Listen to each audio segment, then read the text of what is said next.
Assalamu alaikum viewers and welcome back to my channel Study Law with Bushra. So in today's video we are going to discuss from section 120 till section 123 of CRPC. But before starting the discussion, I request you all to please subscribe to my channel and don't forget to press the bell icon for latest updates.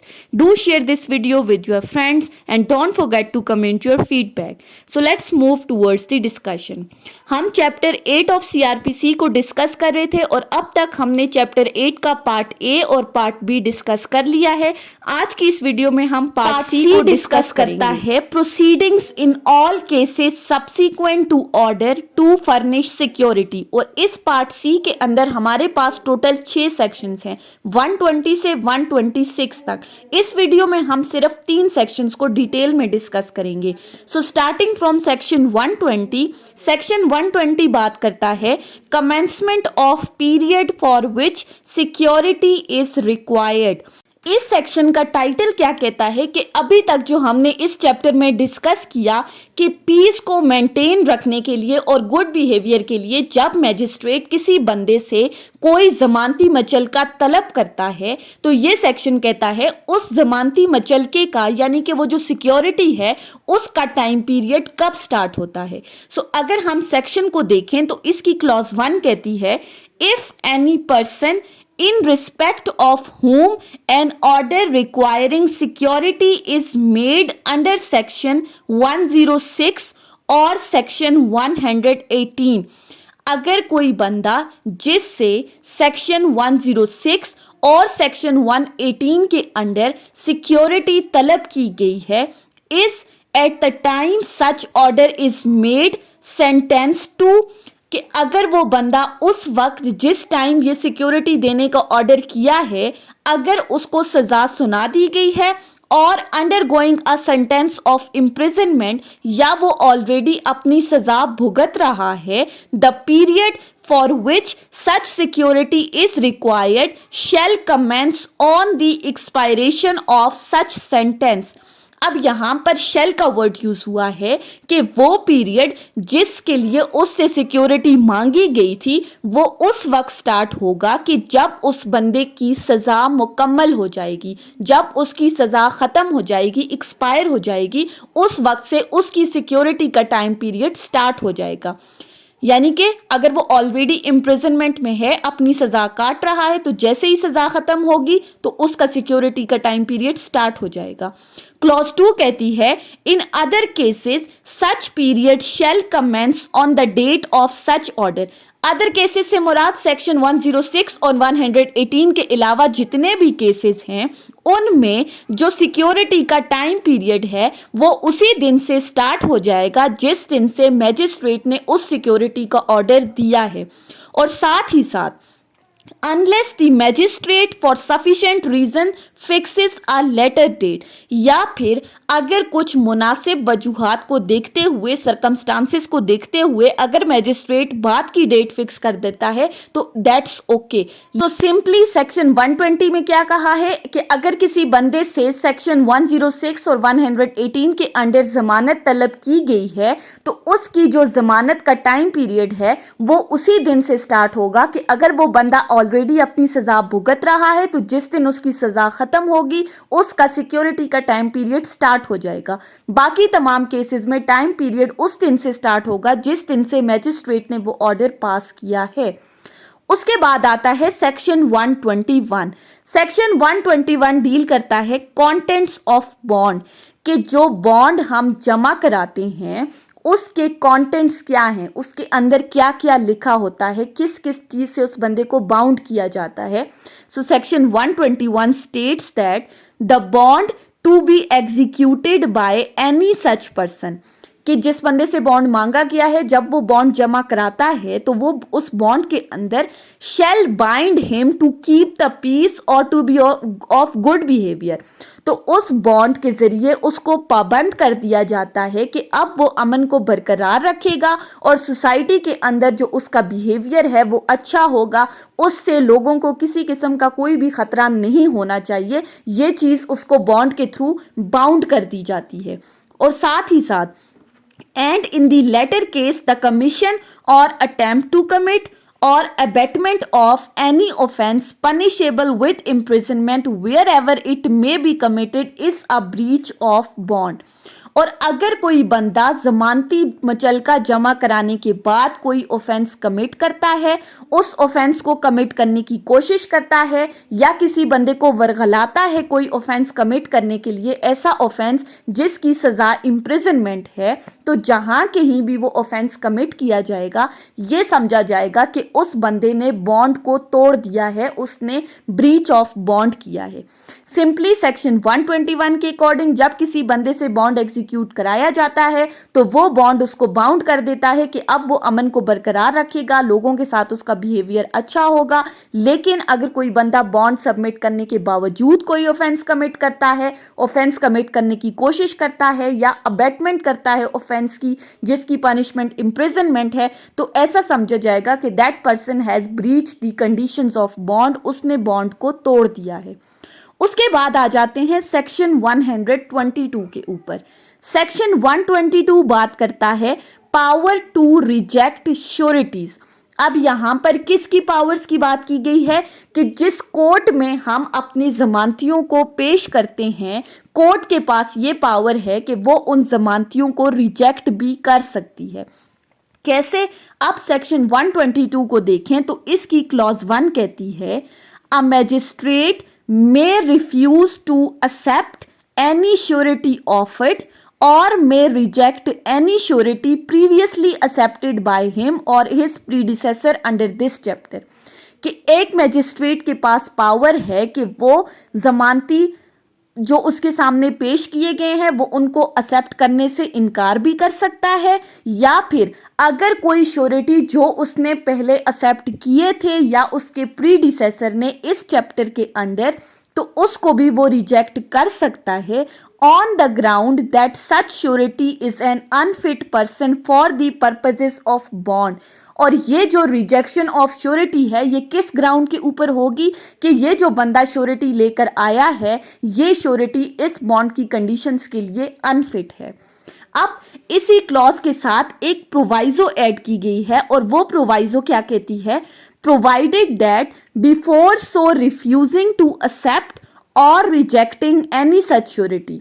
लेकिन sureties को accept करके reject करने के पहले, मतलब कि आपने पहले एक्सेप्ट की बाद में रिजेक्ट कर रहे हैं या पहले ही आपने किसी श्योरिटी को रिजेक्ट कर दिया है, ये ऑर्डर करने से पहले ही शैल यानी मैजिस्ट्रेट कंपल्सरी है उसके लिए himself hold an inquiry on oath, वो हलफ पर एक इंक्वायरी करेगा या तो खुद किससे मुतालिक करेगा, into the fitness of surety, surety की फिटनेस से मुतालिक वो एक इंक्वायरी कंडक्ट करेगा या तो खुद, और cause such inquiry to be held and a report to be made thereon by a magistrate subordinate to him, या फिर अपने से सबऑर्डिनेट मैजिस्ट्रेट को कहेगा कि वो इसके लिए इंक्वायरी कंडक्ट करे और इसकी रिपोर्ट लाकर मैजिस्ट्रेट को सबमिट कर दे।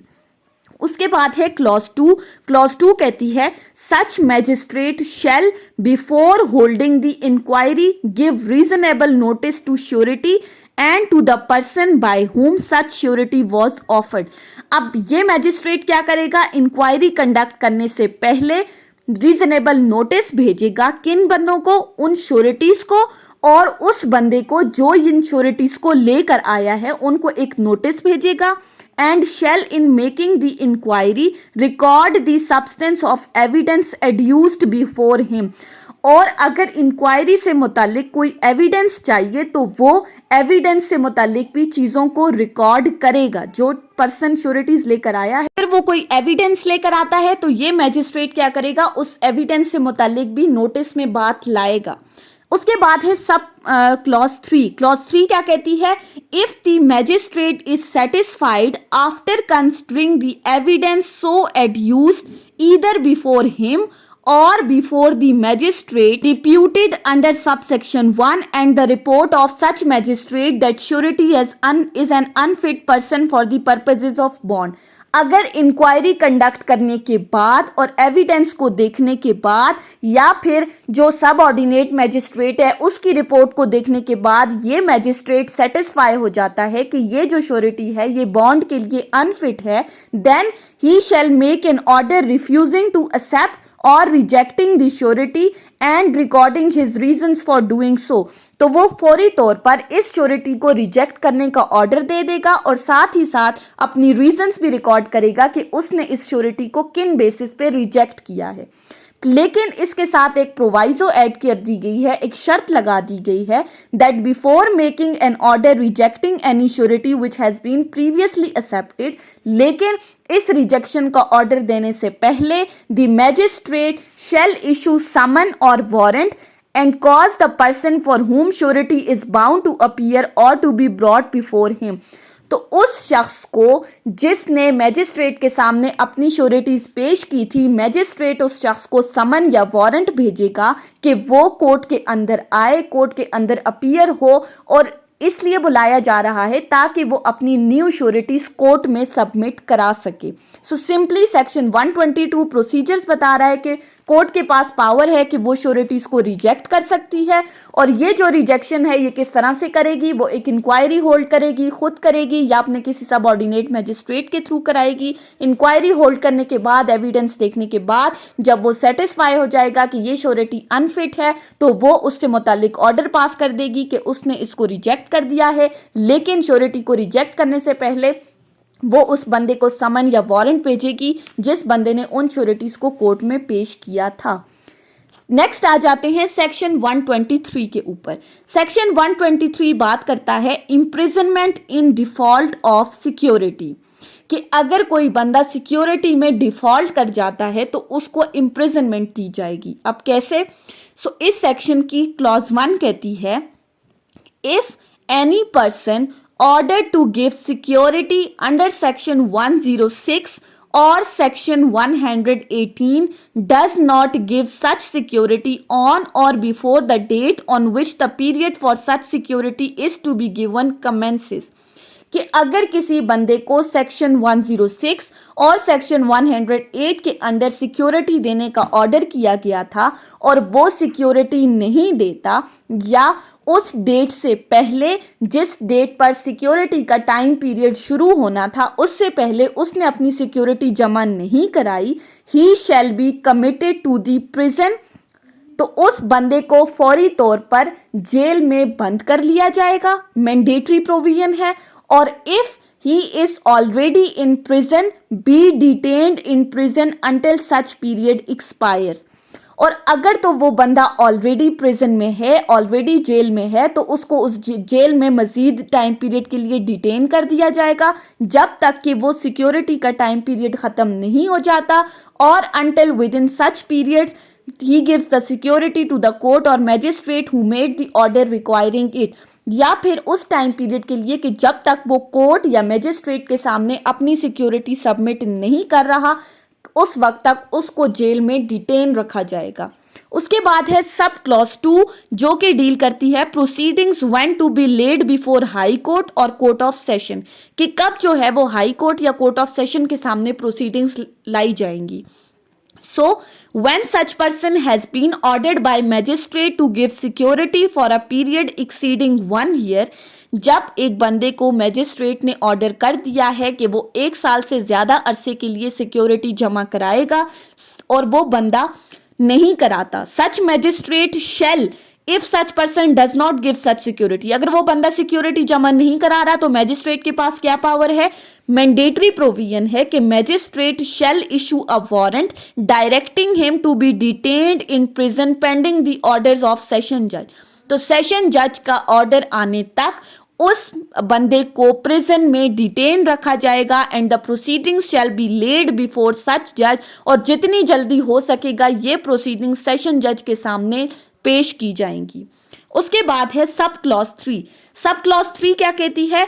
द सेशन जज after examining such proceeding and requiring from magistrate further information or evidence which he thinks necessary may pass such order or on the case as he thinks fit।